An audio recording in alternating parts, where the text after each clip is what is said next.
Are the pyramids of Giza truly aligned to the Orion constellation? And if so, why? No.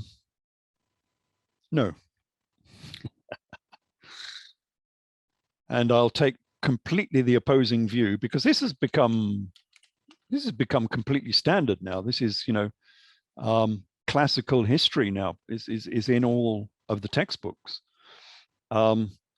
This was invented by Robert Bauval, who I don't get on with very well at all. And he had this star shaft pointing theory. So we have these shafts in the Great Pyramid, which are very strange because there's no reason why they should be there. And according to Gantenbrink, they were more difficult to build than anything else within the pyramid. So the length of time it took to build the pyramid was doubled because of these stupid shafts sitting there. Because the trouble with a sloping shaft at 45 degrees is that, well, they built the shaft out of sloping boulders, rocks, stones. Now, if you line up all of those stones all the way up this shaft, there is nothing to stop that great train of stones from just slipping straight down, straight into the king's chamber or the queen's chamber.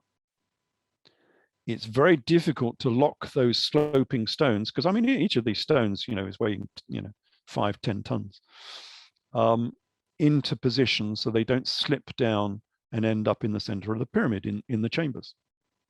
And they had to be stabilized with these great girdle stones to tie them into the rest of the pyramid to stop this from happening.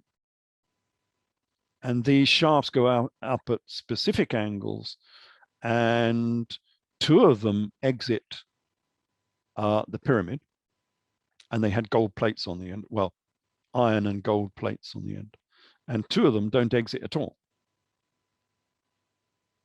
So the function of these shafts is completely unknown, because especially the ones in the Queen's chamber, they don't exit into the chamber and they don't exit into the outside world either. So it's a completely hidden shaft stuck in the middle of the pyramid for no good reason. But they had to be important because, as I say, they were very difficult to actually build. And so Bauval came up with this idea that they were pointing at stars. So we have a solar cult, a stellar cult, Sabaeans as they're known, the star worshippers. And if everything is to do with the cosmos, then, well, perhaps these are to do with the cosmos. Maybe they're pointing at stars. And of course, Giza is in the shape of the belt of Orion. So we have a link with Orion there. And perhaps it's pointing at Orion. And of course, you can point one of the shafts, the king's shaft at 45 degrees, can be seen to be pointing at the belt of Orion. And it will do that in a specific era, because the stars move up and down and around with precession. And that will only happen at 45 degrees in whatever it was, 2450 BC or something. And so he says then the other one is pointing at Sirius. The Queen's chamber one, 39.5 degrees, is pointing at Sirius. Yeah, but you can't do that at the same time. So Orion might be pointing, say in September, but you'd have to wait and perhaps back in May for the Sirius pointing. It doesn't happen at the same time. It's not as if you're pointing at two stars. When you see it on a chart, you see them pointing at two stars. Well, that's not how it works. You've got to wait, 4 or 5 months before the next one comes up. So it's not as obvious as possible as you might think. And then if you look at the northern stars, the two north shafts don't really point at anything in particular. You'd have thought they would have been pointing at the pole star, but it doesn't, not even in that era, because obviously the pole star shifts as well with precession. So the North Stars are not pointing at any, the northern shafts are not pointing at any particular star. There's no bright stars there anyway. So it's not entirely satisfactory. But anyway, they came out with this date of 2450 for the building of the Giza pyramid, which totally disagrees, of course, with the Sphinx there. The whole point of the Sphinx is looking at the constellation of Leo. And the constellation of Leo is like 10,500 BC. That's the whole idea of precession, is you can date these events and buildings by having a constellation of the zodiac that you're looking at. And that's what the Sphinx does. It looks due east, which is how you do precession spotting. So I was never terribly happy with this star pointing theory. And then I came out with my speculative book, which was Thoth, Architect of the Universe, which was actually the first book I wrote. So this is going back a long way. And I was looking at other ideas because I'd been looking at the henges of Britain, and I had noticed that within Avebury and at Stonehenge, if you look at them in a certain fashion, you can see lines of longitude there. Sorry, lines of latitude, not longitude. And it looks like they were encoding lines of latitude in these ancient megalithic structures. Henges, I suppose you'd call them, all is the generic name. If you're looking at Avebury, if you want to be really esoteric about this, and actually it's not that esoteric, because if you look at the Hamat Tavera mosaic on the shores of the Sea of Galilee, which was owned by Jesus of Gamala, the big biblical Jesus. There they have Helios holding a blue-green spherical earth in his gravitational grasp in his arm. So the form and shape of the earth were well known in this era. And you'll see it on lots of Roman coins as well. So you'll see Helios holding a sphere in his hand. That sphere is the earth.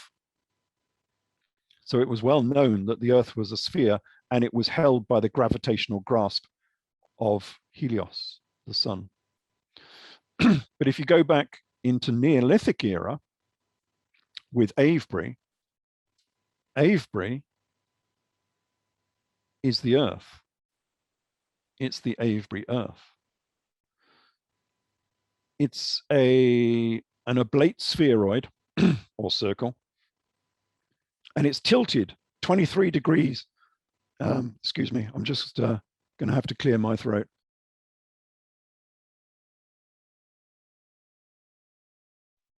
Avebury is tilted 23 degrees, 24 degrees away from due north. And it has an equator and a sort of axis. Now, what sort of sphere has an equator and an axis and is tilted at 23 or 24 degrees? It's the Earth.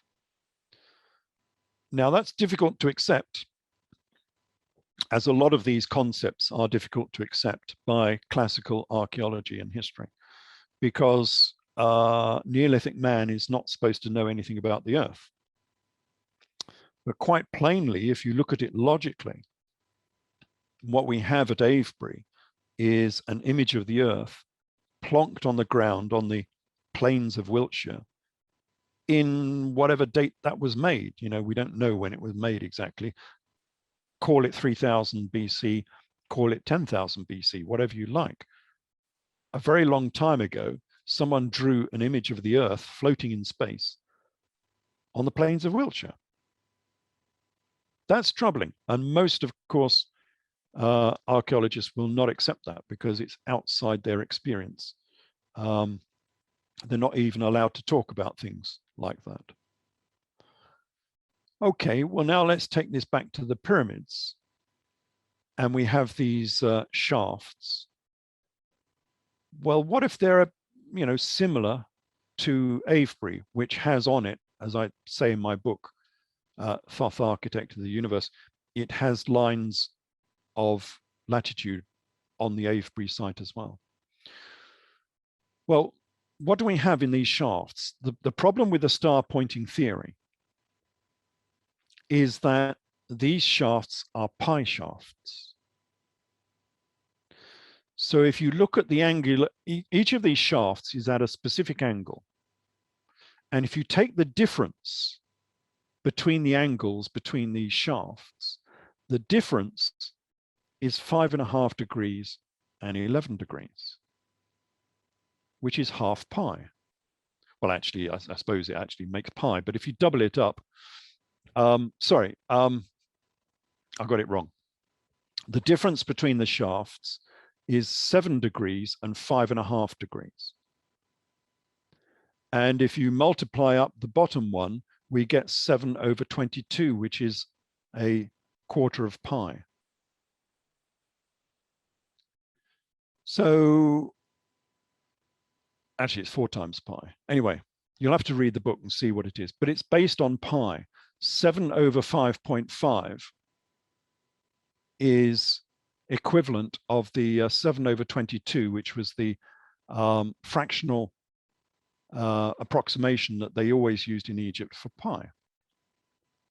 And the problem is with pi shafts is that you cannot have a mathematical shaft which is also pointing at a star and giving you a specific date. It can't do both at the same time. So it's unlikely that these are star shafts if they're mathematical shafts, if they're based on pi, because the rest of that pyramid is also based on pi. It's a pi pyramid. It's 7 high and 22 or 44 around the bottom.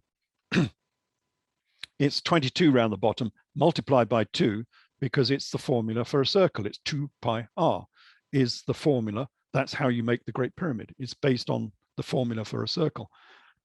So it's based upon pi. And we still use those measurements today because the circumference around the Great Pyramid is 1,760 cubits. And of course, the imperial mile is 1,760 yards. So we're still using the same pi-based metrological system that they were using in Egypt when they built the Great Pyramid. We're still using that today. Well, especially in America. We've gone metric, of course, but in America they are. So we have a problem with these shafts in that they are mathematical and you can't do star pointing and maths at the same time. Well, not to get a specific date. So the question was, what else could these shafts be? Because they were very important.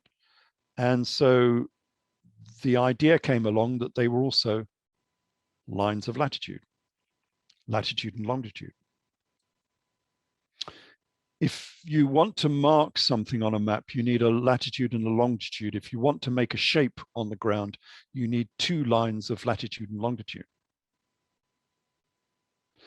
And it just so happens if you mark these shaft angles on a map of the Earth, what they give you is a pyramid on your map. But it's a pyramid that has the same dimensions as the Great Pyramid itself, because that pyramid is a pi pyramid. And now you've just drawn a pi pyramid on your map. And so that's what I think they were getting at. That's what they were trying to do. They were trying to mark a pyramid on the map of the Earth because they knew what lines of latitude and longitude were, as we've discovered from Stonehenge and Avebury and other sites. And also, again, within the Great Pyramid, I found another place where lines of latitude were marked. And so you have a sort of X marks the spot, I suppose. You have this pyramid drawn on a map. And it was interesting because if you go to the center of this pyramid on the map, you find another pyramid.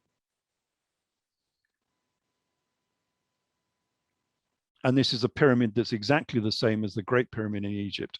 It's a white pyramid, square sides aligned with the cardinal points, and it has a causeway coming out of the base of it at 14 degrees. So it's remarkably similar to the Great Pyramid itself.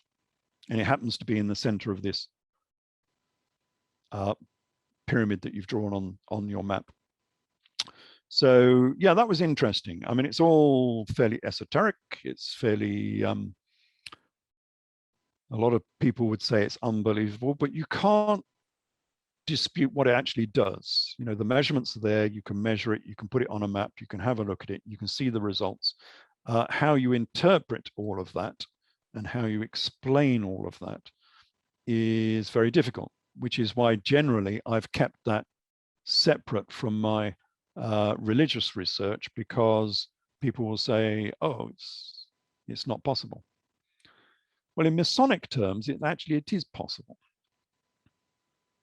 So Masonry being based upon the building of the pyramids as being the heart of Masonry, it goes back to that same era, those same events. So there is a possibility that it's based in some respects on the truth. But it is speculative, it is esoteric, but it's interesting nonetheless. Whilst the actual pyramid shafts may not align, would the three pyramids themselves align with Orion? Well, the three pyramids themselves are the belt of Orion. I think that's pretty much believed by most people. It looks like it. You need a base perhaps in the cosmos from which to do any investigations. So you need a baseline. And the Giza pyramids looking like Orion is a good starter.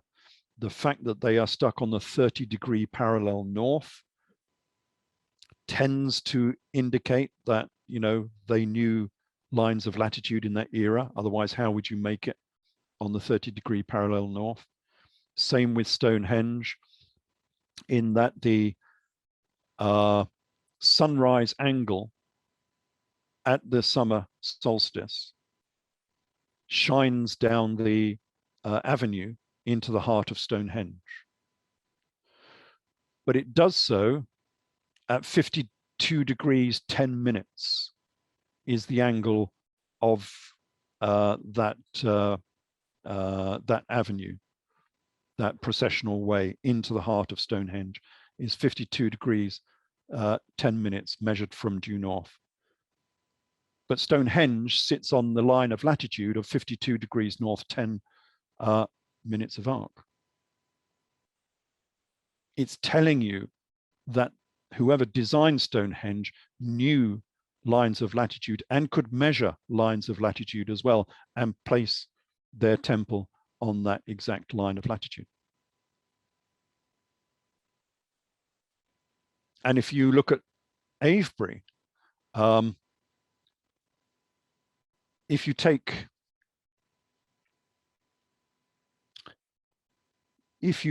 the circuit of the Earth, so 360 degrees, and divide by 7, you get the latitude of Avebury. To the nearest 10 meters. If you divide by 7 and put that on a map, it points right at the pub, which is in the center of, if you've ever been to Avebury, there's a pub in the center of Avebury. 1/7 of the circumference of the Earth ends up in that pub. It's pretty much saying that whoever designed Avebury understood the diameter and the lines of latitude and could measure them on the ground. So not just on paper, but they could measure them on the ground and place their temple in a specific point so that people in the future would know the level of understanding of those particular architects who made it. But again, that's difficult for people to accept, especially archaeologists and historians, because Neolithic man is not supposed to have that level of education and understanding. But it seems quite obvious. I mean, it's undeniable. You could have a look on Google Earth. I'll send you the coordinates, but anyway, you can actually put it into Google Earth and it goes plonk straight into the middle of Avebury. So yeah, it's quite obvious that they did have greater understanding in that era than we give them credit for. And then you have the problems of trying to explain how they managed to get that knowledge and how they used it, etc. It all becomes fairly esoteric. I mean, it's fine if you're talking to the Glastonbury Brigade, of course, everyone will accept it. But if you're talking to classical historians, of course, they will not. And so there's still resistance to that sort of idea. And going back to what you were saying about the Earth being a sphere, I recently attended a conference and had heard religious leaders. There were two priests in particular who were pushing the narrative that, according to Genesis, they were highlighting that they believed the Earth to be flat. Have you heard of this before? Sorry, which way around? They were thinking it was flat, or they were arguing that the Earth, that they were arguing that Genesis proves that the Earth is flat. Yeah, I've heard this. I didn't look into it very closely, but that's clearly not the case, because the ancients very much understood the form and shape of the Earth. I mean, was it Eratosthenes, I think, who measured the circuit of the Earth back in the, whatever it was, 3rd century BC. He was a Greek mathematician. Those people knew the form and shape of the Earth. And that's why it was encoded in lots of places, like Roman coinage, like Greek coinage, like the Hamat Tavera zodiac, where they're holding an Earth. That was known about in very, very ancient times. So this idea that it was discovered by Copernicus is a load of rubbish. That's why Copernicus was known as the great liar by some people. What did they had that on Blackadder, if you look at Blackadder, and they were the introduction to the comedy series, they say there were some great liars of the era, and one of them was Copernicus, of course, because this was well known about.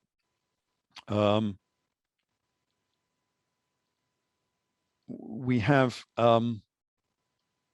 Herodotus, who's not much of a historian. He's a storyteller, basically, and he tells all of these crazy stories.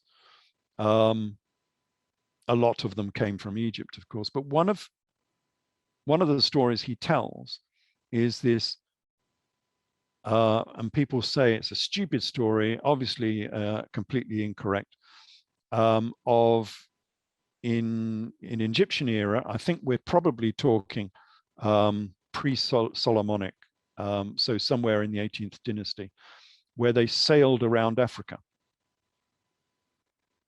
And they went out on the Red Sea and came back via the Pillars of Hercules in Gibraltar. And everyone was saying, well, that's rubbish. There's no way they could do that. Egyptians, 1300 BC, whenever. But of course, the story from Herodotus is that the sun was always on the right-hand side, which they couldn't understand. And of course, that proves that it's correct, because how would you know that the sun is always on the right-hand side unless you'd actually done the journey yourself? And so it's a true story. If you're down in South Africa and you're rounding the Cape, the sun's on the right. If you're coming back in via Gibraltar, the sun's on your right. It's a true story. So we know that the Egyptians circumnavigated Africa all that time ago. So yeah, there's some interesting things from the past that are not generally accepted nowadays.